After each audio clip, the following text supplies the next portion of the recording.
Good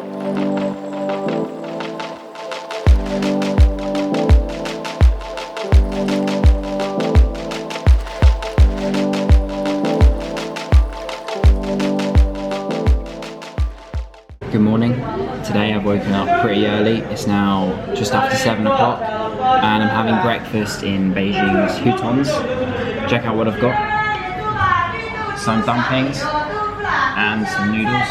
So after I finish my breakfast, I'm going to the Forbidden City. I missed out on it yesterday because the tickets sold out, that's why I'm going early today. And then after I finished in the Forbidden City, my plan is to explore Tiananmen Square. I'm now back at the entrance. It's a bit more foggy today. I haven't checked what the air quality is.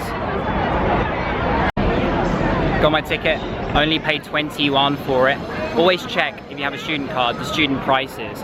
Just give them money with your ID, rather than if you ask about if you can use the student card, then they usually say no. It's really bizarre how that trick works.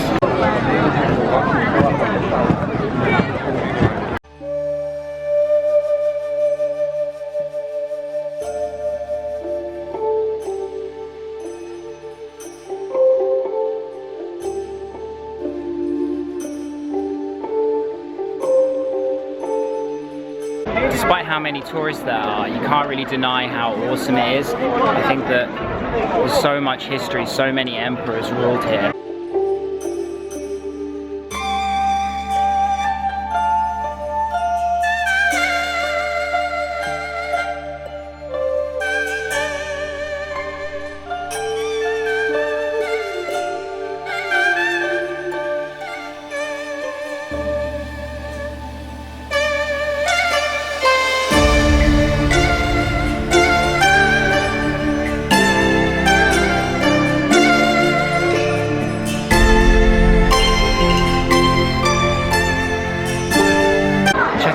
Scramble.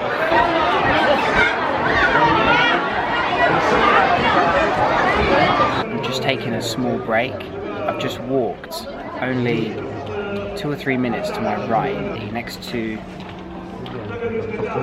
the hall of clocks and watches, and no tourists. Everybody always sticks to the same trail. So my plan for when I go to the Great Wall of China, even though I'm going to the touristy bit, is just to go off a little bit further and hopefully the tourists will die down. We'll see. There's been a lot of flooding in China recently, and on the news I saw that the ancient drainage system of the Forbidden City stopped it from flooding, which is quite amazing that other places in China, albeit modern, suffered from really bad flooding. Lots of people actually died. And Forbidden City is completely unscathed because of its ancient sewers designed hundreds and hundreds of years ago.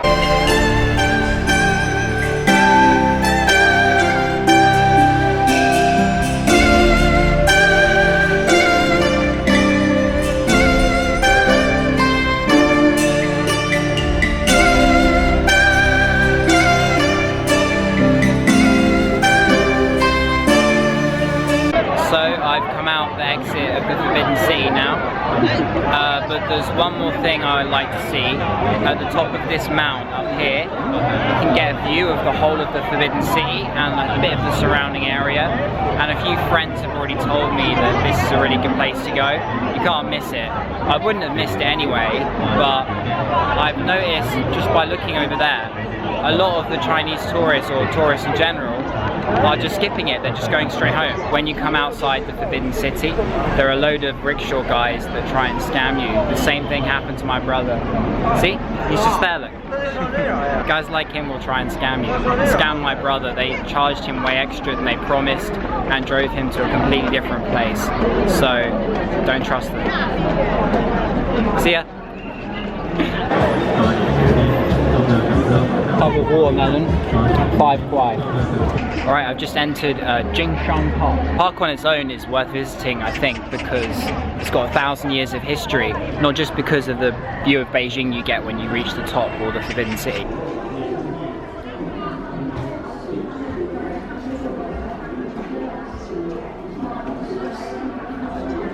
Walking up, nearly at the top, nice and quiet. So happy that most people avoided doing this walk.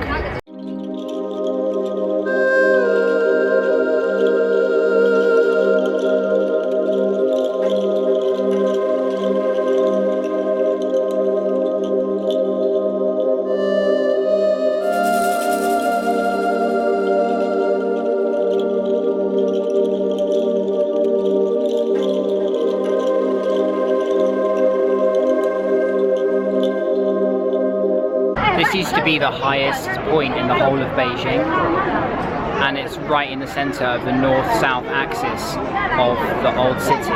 New Beijing in the east.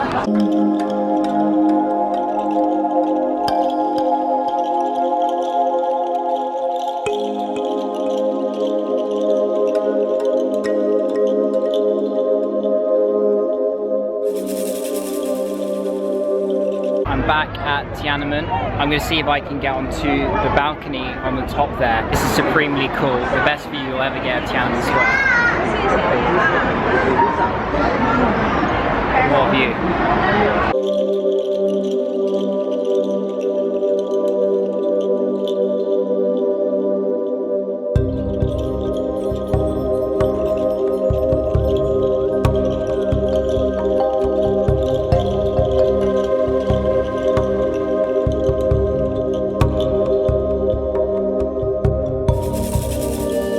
Going on at the moment. I've had about 10 pictures since I've been up here with different families, and it's so nice that people want to take pictures with me up here, that people are really welcoming and are happy to take pictures with me together with them with Tiananmen Square. So that's a really good sign, I think, for the future. I'm back where I was before, right in the center of Tiananmen Square. So behind me is the Tiananmen Gate where I was just standing. This is the Great Hall of the People. And on this side is the National Museum.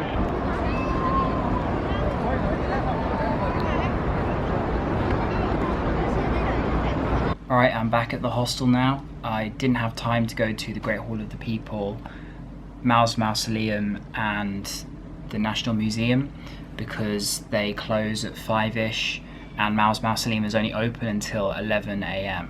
So I need to wake up early for that.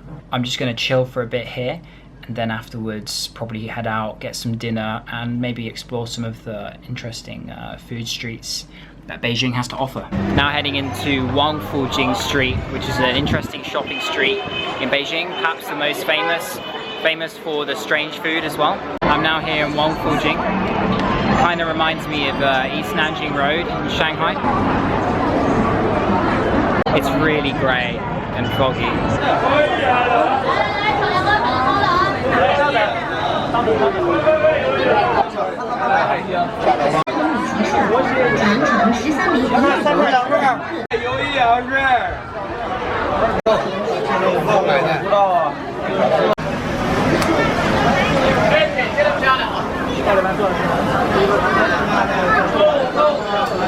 I think it would be fair to say I found the weird food. I will try some later. I'm going to get some normal food down me first. I think it might be a better idea to try it afterwards.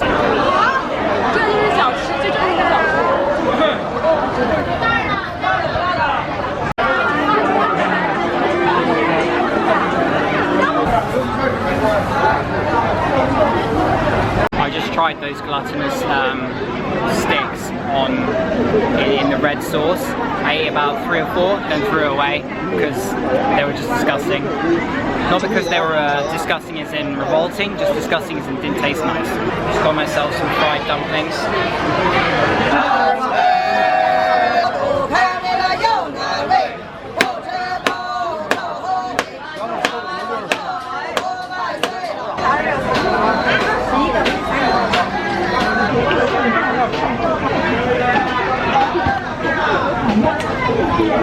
It just tastes like fizzy juice.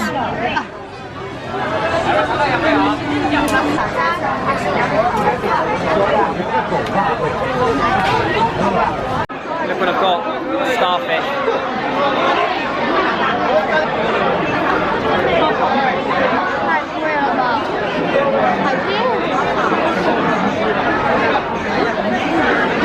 It's really hard. It tastes like how you think a starfish would taste. Quite salty, but like nothing special.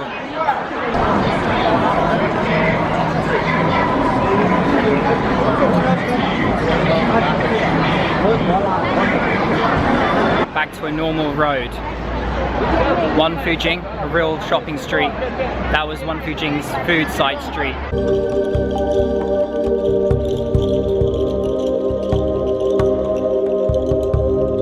Back back in the Hutong district now, near my hostel. That's it for today. Hope you enjoyed this video.